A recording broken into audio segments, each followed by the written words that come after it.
জন্য বুদ্ধিমানের কাজ হলো জুমার দিন যখন আসবে বন্ধু, সব কাজ কমপ্লিট করে তুমি মসজিদে চলে যাও, যেন তোমার পিছু টান না থাকে। বলে কেন?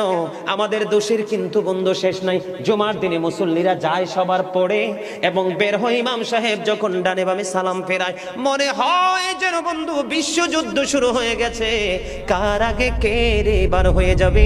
অথচ আমার নবীর আদর্শ নিয়ে আমি আজকে ওয়াজ করছি বন্ধু। Disturb, don't disturb me. তোমরা আমি বললে আওয়াজ দিবে, নয়তো চুপ করে আলোচনা শুনবে, কারণ আজকের সময় অত্যন্ত গুরুত্বপূর্ণ। কারণ আমি যদি 5 মিনিট সময় পাই, একটা হাদিস শোনাতে পারবো। হয়তো বা এই একটা হাদিসে আপনাদের কারো না কারো হৃদয়ে ছুঁয়ে যেতে পারে, আর এটাই আপনার জীবনের জন্য, হেদায়েতের জন্য যথেষ্ট হতে পারে। বন্ধু, মুসল্লিরা যায় রে সবার পরে, বের হয়ে আসে সবার আগে, এটা মুসলমানের কখনো চরিত্র হতে পারে না। তাকওয়া সম্পূর্ণ ব্যক্তির আদর্শ কখনো হতে পারে না। হাদিস শরীফ খুলে দেখি বন্ধু, আমার নবী বলেছেন, রে আমার উম্মত, জুমার দিন সাইয়্যিদুল আইয়াম, সব দিনের চাইতে শ্রেষ্ঠ। ঈদুল ফিতর, ঈদুল আজহার দিনের চাইতেও দামি। এই জুমার দিনের ফজিলত বরকত নিয়ে আলোচনা করলে বন্ধু রাত একটাই কভার করা যাবে না, এত বরকত এই জুমার দিনের। আমার নবী বলেছে, উম্মতের দল, জুমার দিনে কেউ যদি সবার আগে মসজিদে যায় আর সবার পরে যদি কেউ মসজিদ থেকে বের হয়, আপনি যাবেন, সবার আগে যাওয়ার আগে সুন্দর করে গোসল করবেন, উত্তম জামা, নতুন জামা পরবেন, আতর গোলাপ লাগাবেন।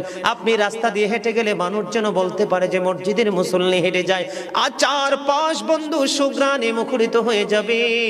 এমন ভাবে সবার আগে বন্ধু মসজিদে যাবেন, যাইয়া মসজিদে ঢোকার সময় ডান পাওটা দিয়ে মসজিদে ঢুকবেন, ঢুকে গিয়ে নামাজের শুরুতে বসে যাবেন। বসে যখন আপনি আল্লাহর ইবাদত করতে করতে করতে করতে সব মুসল্লি বন্ধু বের হয়ে যাচ্ছে, আপনারা তাড়াহুড়া করার দরকার নেই। কারণ মনে রাখতে হবে, আসছি সবাই যেমনি একা একা, আবার যাব একা একা, হিসাবও দিতে হবে একা একা। পৃথিবীর সব মানুষ পর হয়ে গেলেও আমার কোনো সমস্যা নেই। আমার আল্লাহ এবং নবী আমার আপন হলে আই এম ভেরি সাকসেস।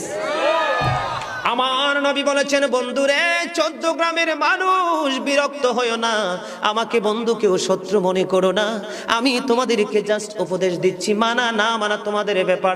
হেদায়েতের হাত কিন্তু আল্লাহর কুদরতি হাত, আমার কাছে কিছু নেই। আমি শুধু উপদেশ দিব, ইনস্ট্রাকশন দেব বন্ধু। নবী বলেছেন, সবার আগে তোমরা মসজিদে চলে যাবে, বের হবে সবার পরে।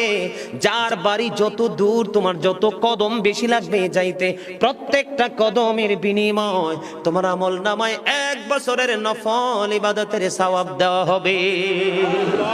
বন্ধু, হৃদয় খুলে শোনো, যারা মসজিদে যাওয়ার অভ্যস্ত আছে, বেশি বেশি করে মসজিদে যাও। গাড়িতে চড়ে, অটোতে করে, রিক্সাতে করে যাও না।